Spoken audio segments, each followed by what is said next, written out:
මචං අපි හැමෝගෙම ජීවිතවල එක එක කාලයන් තියෙනවා. සමහර කාලවල් අපිට hina වෙන්න උගන්වද්දී තවත් සමහර කාලවල් අපිට ගැන්වෙන්නේ දරා ගන්න විතරයි. සමහර විට පහුගිය අවුරුද්දවල ඔයාට දැනෙන්නේ නැති ඔයා එක තැන හිර වෙලා කියලා. ඔයාගේ හීන ඔයාගෙන් ඈත් වෙලා කියලා. හැබැයි මතක තියාගන්න.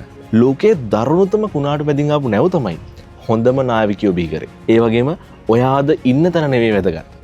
ඔයා හෙට යන්න හීන දකින්න තැනයි වැදගත්. 2026 කියන්නේ තවත් එක අවුරුද්දක් විතරක් නෙවෙයි. ඒක ඔයාට ලෝකෙටම ඔප්පු කරලා පෙන්වන්න ලැබුණු අලුත්ම අවස්ථාවක්. අදින් පස්සේ මට බැහැ කියන වචනය ඔයාගේ ජීවිතේම අයින් කරන්න. වෙනස් වෙන්න බය වෙන්න එපා. අලුත් දෙයක් ඉගෙන ගන්න, අලුත් විදිහකට හිතන්න. මේ අවුරුද්දේ ඔයාගේ ලොකුම තරංකාරය වෙන්න ඕනේ ඊයේ හිටපු ඔයාවයි. ඊයේ හිටපු ඔයාට වඩා අද ඔයා අඟලක් හරි ඉස්සරහට යන්න ඕනේ. අපි ශ්‍රී ලාංකිකයෝ විදිහට ඕනෑම අභියෝගයක් මැද නොසලී හිටපු ජාතියක්. ඒ ජාන අපේ ලේවල තියෙනවා. ඒ නිසා නැගිටින්න.